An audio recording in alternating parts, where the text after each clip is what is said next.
दोस्तों नमस्कार, ये है मार्गदर्शन फॉर सिविल सर्विसेज। मैं अनुराग चौधरी।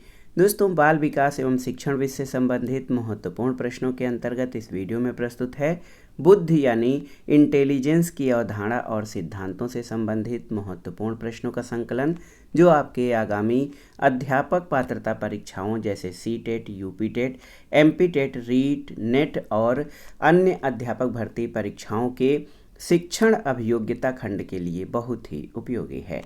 तो दोस्तों, आइए शुरू करते हैं बाल विकास एवं शिक्षण विधि के अंतर्गत बुद्धि की अवधारणा एवं सिद्धांत से संबंधित महत्वपूर्ण प्रश्नों को। सबसे पहले बुद्धि यानी इंटेलिजेंस के बारे में जानते हैं कि बुद्धि क्या है। तो बुद्धि एक ऐसा शब्द है जिसका प्रयोग हम अपने दैनिक क्रियाकलापों में करते हैं। तेजी से सीखने और समझने, अच्छे स्मरण और तार्किक चिंतन आदि गुणों के लिए हम दिन प्रतिदिन की भाषा में बुद्धि या इंटेलिजेंस शब्द का प्रयोग करते हैं। एक विचारक हैं फ्रीमैन। इन्होंने बुद्धि की मनोवैज्ञानिकों द्वारा दी गई विभिन्न परिभाषाओं का विश्लेषण किया और ये पाया कि उन्हें सारी परिभाषाओं को 3 वर्गों में बांटा जा सकता है। कुछ विचारक हैं जैसे ईस्टर्न, बर्ट और क्रूज। इन्होंने बुद्धि को समायोजन की योग्यता के रूप में परिभाषित किया है। तो समायोजन की योग्यता के रूप में यानी समस्याओं और परिस्थितियों के अनुसार समायोजन की मानसिक योग्यता बुद्धि है। इसके अलावा कुछ विचारक हैं गाल्टन, बकिंघम और डियरबोर्न। इन्होंने बुद्धि को सीखने की योग्यता के रूप में परिभाषित किया है। और देखिए, बिने और टरमैन नामक विचारकों ने अमूर्त चिंतन की योग्यता के रूप में बुद्धि को परिभाषित किया है, यानी बुद्धिमान व्यक्ति अमूर्त चिंतन करने में अधिक सक्षम होते हैं। इसके अलावा दोस्तों, बुद्धि की जो व्यापक परिभाषा है उसके अंतर्गत समायोजन की योग्यता, अधिगम की योग्यता और अमूर्त चिंतन की योग्यता तीनों ही शामिल होते हैं। दोस्तों, बुद्धि कई प्रकार की होती है और इस आधार पर बुद्धि के सिद्धांत भी दिए गए हैं। बुद्धि के प्रकारों में आप जान लीजिए कि सामाजिक बुद्धि यानी सोशल इंटेलिजेंस, मूर्त बुद्धि यानी कॉन्क्रीट इंटेलिजेंस और अमूर्त बुद्धि यानी एब्स्ट्रैक्ट इंटेलिजेंस, ये प्रमुख बुद्धि के प्रकार हैं। बुद्धि के सिद्धांतों के बारे में मोटे तौर पे जानना जरूरी है। दोस्तों, समय समय पर मनोवैज्ञानिकों द्वारा बुद्धि के संबंध में कई सिद्धांत दिए गए हैं। बहुत ध्यान से सुनिएगा। तो इन सिद्धांतों को 2 भागों में बांटा जाता है, कारकीय सिद्धांत और प्रक्रिया प्रधान सिद्धांत। कारकीय सिद्धांत में एक कारक सिद्धांत के प्रतिपादक बिने हैं। द्विकारक सिद्धांत का प्रतिपादन स्पीयरमैन ने किया है। समूह कारक सिद्धांत के प्रतिपादक थर्स्टन हैं। प्रतिदर्श सिद्धांत के प्रतिपादक थॉमसन, क्रमिक महत्व के सिद्धांत के प्रतिपादक बर्नन और बुद्धि की संरचना का प्रतिमान के प्रतिपादक गिलफोर्ड हैं। इसी तरह प्रक्रिया प्रधान सिद्धांत में पियाजे का सिद्धांत, स्टेनबर्ग का सिद्धांत, लियोनी और जेनसन का सिद्धांत आता है। तो आइए अब बुद्धि की अवधारणा एवं सिद्धांत से संबंधित महत्वपूर्ण प्रश्नों को सॉल्व करते हैं। पहला प्रश्न है कि मनुष्य का व्यवहार मुख्यतः किससे प्रेरित होता है, आपको बताना है। बहुत ही महत्वपूर्ण ये प्रश्न है कि मनुष्य का व्यवहार मुख्यतः किससे प्रेरित होता है, कौशल, अभिक्षमता, अभिवृत्ति या बुद्धि से। तो सही उत्तर बुद्धि यानी इंटेलिजेंस से, ऑप्शन डी। मनुष्य का व्यवहार मुख्यतः बुद्धि से प्रेरित होता है। मनोवैज्ञानिकों की दृष्टि में बुद्धि में कई योग्यताएं होती हैं, जैसे वस्तुओं और विचारों में स्थिति के अनुसार उचित संबंध रखना और दूसरा उन संबंधों को नई स्थितियों में प्रयोग करना। तो ये जान लीजिए, ये बुद्धि से संबंधित है। तो मनुष्य का व्यवहार मनोवैज्ञानिकों के अनुसार मुख्यतः बुद्धि से प्रेरित होता है। अगला प्रश्न है, बुद्धि है एक अकेला और जातीय विचार, दूसरों के अनुकरण करने की योग्यता, एक विशिष्ट योग्यता या फिर सामर्थ्यों का एक समुच्चय। तो सही उत्तर बुद्धि दोस्तों सामर्थ्यों का एक समुच्चय है, यानी सामर्थ्यों का योग है। अगला प्रश्न है, कौन सा बुद्धि का सिद्धांत नहीं है, एक तत्व सिद्धांत, द्वितत्व सिद्धांत, प्रत्यागमन सिद्धांत या बहुतत्व सिद्धांत। तो सही उत्तर प्रत्यागमन सिद्धांत ये बुद्धि का सिद्धांत नहीं है। बुद्धि के एक कारक सिद्धांत का समर्थन बिने, टर्मन और ईस्टर्न आदि मनोवैज्ञानिकों ने द्विकारक सिद्धांत का प्रतिपादन स्पीयरमैन ने, बहुकारक सिद्धांत का प्रतिपादन हावर्ड गार्डनर ने किया। प्रत्यागमन का सिद्धांत बुद्धि से नहीं बल्कि आनुवांशिकता यानी जेनेटिक्स से संबंधित है। अगला प्रश्न है, बुद्धि के द्विकारक सिद्धांत का प्रतिपादन किसने किया है? तो अभी अभी हमने पढ़ा है, याद रखिएगा, स्पीयरमैन ने। दोस्तों याद रखिएगा कि बुद्धि के द्विकारक सिद्धांत का प्रतिपादन चार्ल्स स्पीयरमैन ने किया था। उनके अनुसार मनुष्य की बुद्धि दो कारकों, सामान्य कारक यानी जी फैक्टर और विशिष्ट कारक यानी एस फैक्टर यानी जनरल और स्पेशल फैक्टर का संघटक होती है, जिसमें तर्क करने की क्षमता और समस्या समाधान करने की क्षमता को सामान्य कारक कहते हैं। अगला प्रश्न है, स्पीयरमैन ने कारक दिए हैं। स्पीयरमैन ने कारक दिए, सामान्य कारक, विशिष्ट कारक, उपरोक्त दोनों या इनमें से कोई नहीं। तो याद रखिएगा, स्पीयरमैन ने सामान्य और विशिष्ट दोनों कारक दिए हैं। स्पीयरमैन के अनुसार मनुष्य की बुद्धि दो कारकों, सामान्य कारक और विशिष्ट कारक की संघटक होती है। अगला प्रश्न है, सामान्य तथा विशिष्ट कारक सिद्धांत का प्रतिपादन बुद्धि के संबंध में किसने किया था? तो सही उत्तर, स्पीयरमैन ने सामान्य तथा विशिष्ट कारक सिद्धांत का प्रतिपादन किया है। अगला है, बुद्धि की स्पीयरमैन परिभाषा में कारक जी क्या है आपको बताना है। आनुवांशिक बुद्धि, उत्पादक बुद्धि, सामान्य बुद्धि या वैश्विक बुद्धि? तो सही उत्तर सामान्य बुद्धि, ऑप्शन सी। दोस्तों बुद्धि की स्पीयरमैन की परिभाषा में जी जो है ये जनरल इंटेलिजेंस यानी सामान्य बुद्धि है। अगला प्रश्न है, स्पीयरमैन ने 1904 में तर्क की क्षमता और समस्या समाधान करने की क्षमता को क्या कहा है? स्पीयरमैन के अनुसार तर्क करने की क्षमता और समस्या समाधान करने की क्षमता क्या कहलाती है? एस कारक, जी कारक, विशिष्ट बुद्धि या सांस्कृतिक बुद्धि? तो याद रखिएगा, स्पीयरमैन के अनुसार तर्क करने की क्षमता और समस्या समाधान करने की क्षमता जी कारक यानी जनरल फैक्टर कहलाती है। अगला प्रश्न है, कौन सा स्टर्नबर्ग का बुद्धि का त्रिस्तरीय सिद्धांत का एक रूप है? बहुत ही महत्वपूर्ण प्रश्न है। ऑप्शन है आपके व्यवहारिक बुद्धि, प्रायोगिक बुद्धि, संसाधनपूर्ण बुद्धि या गणितीय बुद्धि? तो सही उत्तर व्यवहारिक बुद्धि, ऑप्शन ए। इसमें पूछा गया है स्टर्नबर्ग का बुद्धि का त्रिस्तरीय सिद्धांत का एक रूप क्या है? तो ये व्यवहारिक बुद्धि है। व्यवहारिक बुद्धि स्टर्नबर्ग के बुद्धि के त्रिस्तरीय सिद्धांत का एक रूप है। 1985 में रॉबर्ट स्टर्नबर्ग ने अपनी पुस्तक बियॉन्ड आईक्यू में बुद्धि के त्रिस्तरीय सिद्धांत की व्याख्या की थी। अगला प्रश्न है, बुद्धि का तरल मोज़ेक मॉडल किसने दिया था? महत्वपूर्ण है। ऑप्शन है कैटल, गिलफर्ड, थर्स्टन या स्पीयरमैन? तो सही उत्तर कैटल। बुद्धि का तरल मोज़ेक मॉडल का सिद्धांत कैटल ने दिया था। कैटल के अनुसार बुद्धि के दो महत्वपूर्ण तत्व हैं, पहला तरल बुद्धि और दूसरा ठोस बुद्धि। अगला प्रश्न है, बुद्धि के तरल क्रिस्टलीय प्रतिमान के प्रतिपादक कौन थे? आपको बताना है। बहुत ही महत्वपूर्ण प्रश्न है। ऑप्शन है कैटल, थॉर्नडाइक, वर्नर या स्किनर? तो आप पहले से जानते हैं कैटल बुद्धि के तरल क्रिस्टलीय प्रतिमान के प्रतिपादक हैं।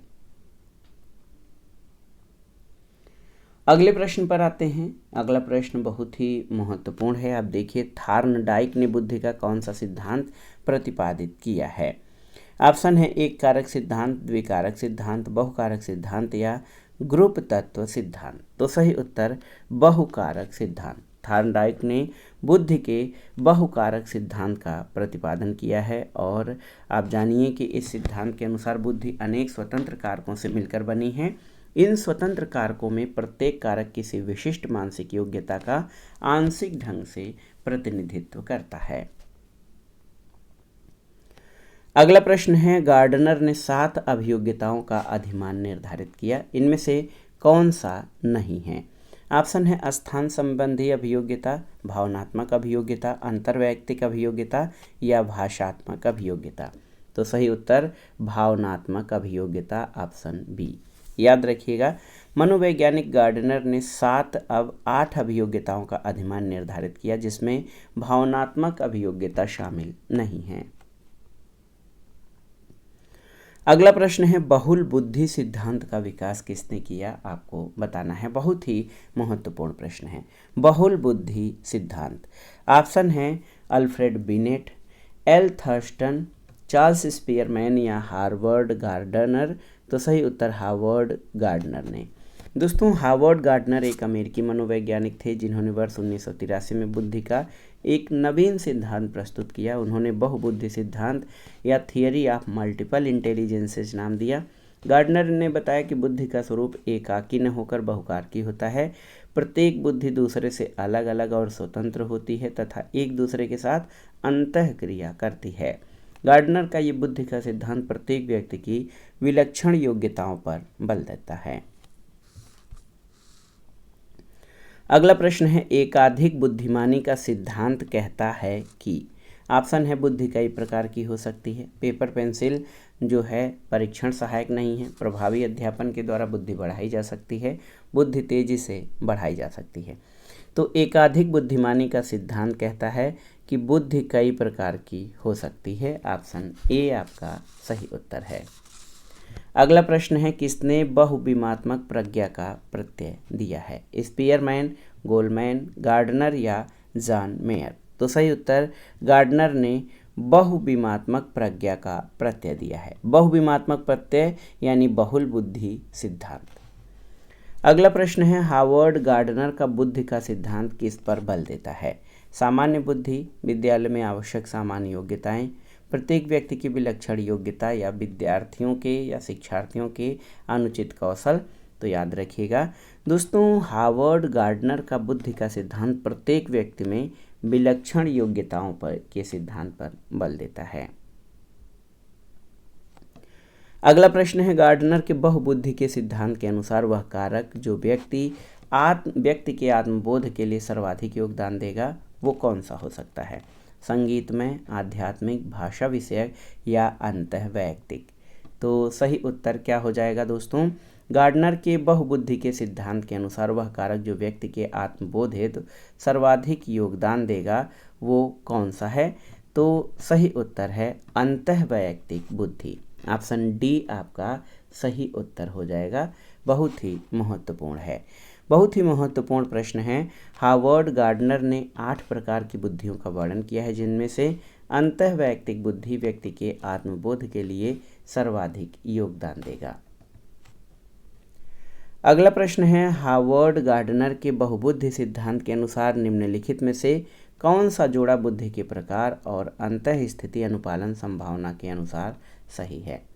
देखिए बुद्धि का प्रकार और अंतःस्थिति अनुपालन, तो इसमें से केवल एक आपका सही होगा, आप देख सकते हैं। तो सही जो है याद रखिएगा शारीरिक गति संवेदना, ये खिलाड़ी, ऑप्शन डी आपका सही है। तो यहाँ पर आप देखिए बुद्धि का प्रकार और अंतःस्थिति अनुपालन में भाषागत बुद्धि के प्रकार में जो है अंतःस्थिति अनुपालन की संभावना में लेखक, कवि और शिक्षक होते हैं। तार्किक और गणितीय में वैज्ञानिक और अभियंता होते हैं। स्थानिक बुद्धि में मूर्तिकार, चित्रकार और नाविक होते हैं। शारीरिक गति संवेदी में खिलाड़ी, नर्तक, शल्य चिकित्सक और धावक होते हैं। अंतर्वैयक्तिक में मनोवैज्ञानिक, राजनीतिज्ञ और शिक्षक होते हैं।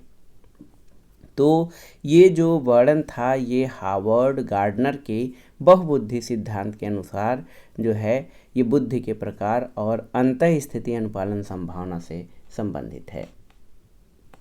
अगला प्रश्न है शारीरिक गतिक बुद्धि रखने वाले बच्चे की अंतिम अवस्था निम्नलिखित में से कौन सी हो सकती है, शल्य चिकित्सक, कवि, वाचक, राजनैतिक नेता। शारीरिक गतिक बुद्धि रखने वाले बच्चे की अंतिम अवस्था कौन सी हो सकती है।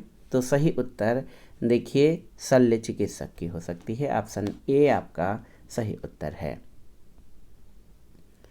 अगला प्रश्न है हार्वर्ड गार्डनर के बहुबुद्धि सिद्धांत के अनुसार तार्किक गणितीय बुद्धि वाले एक व्यक्ति की क्या विशेषताएं हो सकती हैं।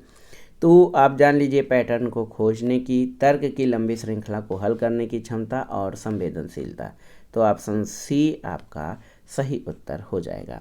दोस्तों पैटर्न को खोजने की, तर्क की लंबी श्रृंखला को हल करने की क्षमता और संवेदनशीलता हार्वर्ड गार्डनर के बहुबुद्धि सिद्धांत के अनुसार तार्किक गणितीय बुद्धि वाले एक व्यक्ति की विशेषता हो सकती है। अगला प्रश्न है, बहुबुद्धि के सिद्धांत के संदर्भ में एयरफोर्स पायलट बनने के लिए कौन सी बुद्धि की आवश्यकता है, आपको बताना है।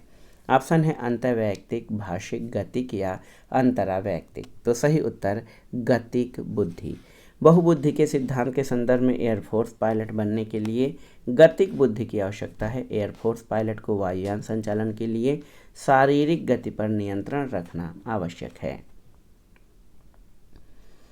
अगला प्रश्न है, बहुविध बुद्धि सिद्धांत के अनुसार सभी प्रकार के पशुओं, खनिजों और पेड़ पौधों को पहचानने और वर्गीकृत करने की योग्यता क्या कहलाती है।